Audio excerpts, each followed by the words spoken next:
Hey guys, Chris here, and in today's video I'm just going to run you through the whole Modern Warfare 3 creator class, the whole stuff in there. So I found it and I thought I'd share and I'd give you my guy. I can't even talk. Why am I like this?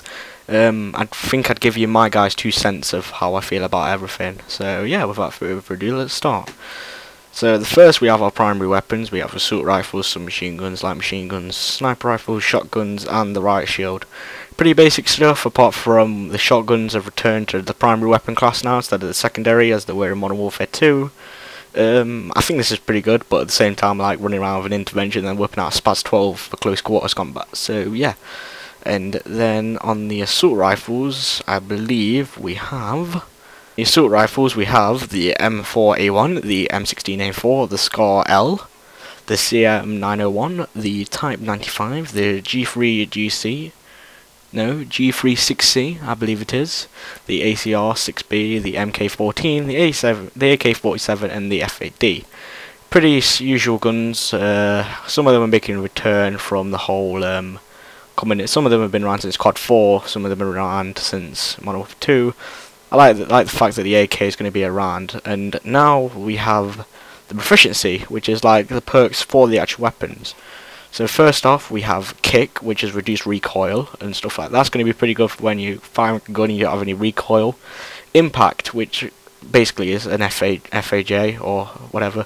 Basically, it'll damage through materials better and stuff like that, which is pretty useful when shooting at targets and stuff like that.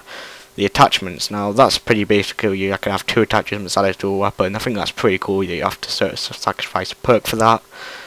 Focused, reduce flinch when hit. That'll be pretty good because then you can run and gun better. Breath, hold breath longer while aiming down the sights. That's pretty good for the whole sniper situation. I liked it in COD 4. They didn't really have it around for Modern Warfare 2. And stability, and that is reduced weapon sway while aiming down the sights. That'll be pretty good because if you're using a sniper rifle, it sways around quite a fair bit at times. So yeah, now we have the attachments. Pretty basic stuff. Red dot, silencer, grenade launcher, ACOG, heartbeat. The only new one is the hybrid sight, which is ×4 zoom. Reflex sight. I'm pretty sure I'm having a guess here, but I guess you'll unlock that by using the ACOG scope and stuff like that. Shotgun, holographic sight, extended mags, thermal. They've all been explained by itself. Now we have the camouflage, which is desert, Arctic, which would be, hold on, I'll read these out for you. Which would be desert, Arctic, woodland, digital, urban, blue tiger, red tiger, fall, basic stuff. How it always is. I'm pretty sure you can get the golden guns on Modern Warfare 3. I can't remember exactly how. I think it's you have to use prestige to get. No, you don't have to prestige to get them. You got to complete certain challenges for the guns. But that's how it is. Now we're going to the strike packages, which is basically, we've all seen these assault. I don't really understand these myself at times, but there's assault where your death streak resets upon death. So basically when you die, your death streak resets and your rewards punish the other teams. So that's how that works. Support, your streak count persists through death, so that means it'll carry on. Then you've got specialist, your streak count, it will like have it'll give you temporary perks until death. And now I believe we have the specialist perks. Yep, specialist perks. Recon Pro, Sleight of Hand Pro, Blind Eye Pro, String Conditioning Pro, Quick Draw Pro, Blast Shield Pro, Hotline Pro, Marksman Pro, Stalker Pro, Sit Rep Pro, Dead Silence, Steady Aim Pro, all the general stuff. You get into more detail about these. So when you actually, and now we have the support, which is UAV, counter-UAV, ballistic vests, I believe, armored trap, SAM turret, recon drone, armored UAV, remote turret, stealth bomber, EMP, juggernaut recon, and escort airdrop. Some of these will be pretty much so you can support your teammates as a mix and match of attack and defensive perks. And then you got the assault perks, which is probably what I'll be using the most when I play it. UAV, care package, IMS, predator missile, sentry gun, precision airstrike, attack helicopter, strafe run, little bird guard, reaper, assault drone, AC, Pavlo juggernaut, and the Osprey gunner. I think the one that I'll probably be using the most will be the Reaper, because I've seen that in action and it looks pretty goddamn cool, to be fair to you. But then again, you've got the also standard ones that you've seen around. The Lifeguard Pro, the Little Bird Pro just gives their support, personal air support. So it seems like a little attack helicopter kind of thing. And then we have, oh, this is where the footage I've got. So we have someone showing their whole class system out. And I believe you can get more custom classes as well as you go along. So at the moment the default is 5. So, and then we have the lethal, and then we have the grenade slot. So you have the frag grenade, semtex, and throwing knife. Making a return is the bouncing Betty from COD 5. I always loved using them. My friend Connor did as well, so I'm going to imagine he'll be using them. Claymores and C4. Pretty much standard stuff.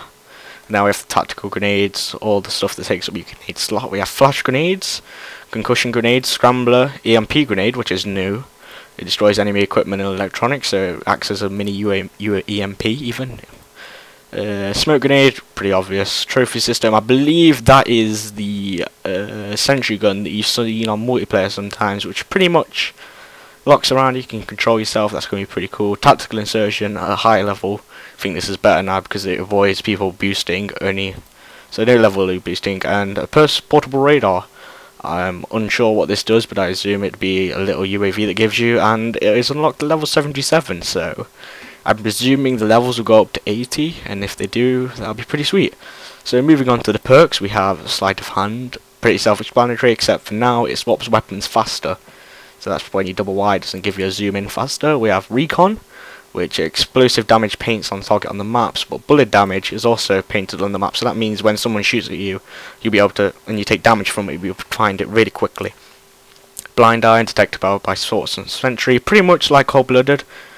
But the pro is it launches on quicker and extra bullet damage versus air supported stuff. So it's a mix and match of a few perks.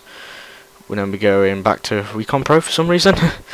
Sleight of hand, yep, we've seen that. Blind eye and Extreme Conditioning Pro, which is sprint for longer distance and climb, pretty much how it was. Pretty much like marathon. And in Scavenger, I presume it will just be the same. As you can't really see it very well. And now we're going on to the perk 2 slots. I believe these will be... Oh, I missed the first one, but we'll go back to it. Faster aiming is Quick Draw Pro. No, Quick Draw Pro, recover from equipment and grenade usage faster. Yeah, pretty self-explanatory. Blast Shield, increases explosive resistance, resistance to flash and stun. So it was pretty much... I can't remember what the perk was called, but it was pretty much like another perk. So Hardline Pro. Now what they've done with Hardline Pro, I like it. Every 2 assists counts as 1 kill towards your kill streak. So that'll be pretty cool if you're getting loads of assists and then you just get kills anywhere for every 2 kills. Assassin, it's like Cold-Blooded and Ghost, Undetectable by, all the normal stuff. And Assassin Pro, which is immune to counter UAV and EMP, which is pretty cool. And then there's the Overkill, which I assume will be 2 main weapons. Judging from COD 5. So now we have the perks 3, and here we have Marksman Pro, which is identify enemies at a longer range, and we can hold our breath for longer. Pretty cool. And then we have the Stalker, which moves faster while aiming, delays enemy claymores, explosions at pro level, so that's not too bad. Set Rep Pro, pretty much what it did in Modern Warfare 2, detect enemy explosions and tactical insertions, and when you have it pro, loud running footsteps. Since I have turtle beaches, that'll probably be quite useful to me, so I can be a little sound whore. Steady aim, hip fire, and weapon is ready faster when it's dead silence. I presume that will be no footsteps or something like that. So I guess that's really it. Now there's just some more footage of someone going through all the kill streaks, and that's what all the footage I've gathered. But me rambling on for about 10 minutes now on COD. But I hope you guys are looking at death streaks, juicy stuff. As the death streak says, juiced. Move faster for a few seconds after sprint when you die. So pretty much you'll die a few times, that means you can run out the spawn quicker and get out of here. And then there's revenge. You'll see the position of the last enemy that killed you. That's pretty cool, but final stand, I'm guessing that's what it is. Martyrdom, I'm pretty sure you can understand. Dead man's hands. Now that I have no clue what it's been, and I'm looking forward to finding out. And hollow points, same again, we don't know what it is, so... That's all the footage I have to offer you at the moment, guys, so there'll be a little bit of rambling on for you, but hopefully you can pause the video and have a look for yourselves. So I shall see you guys later on. So from me, this is Chris.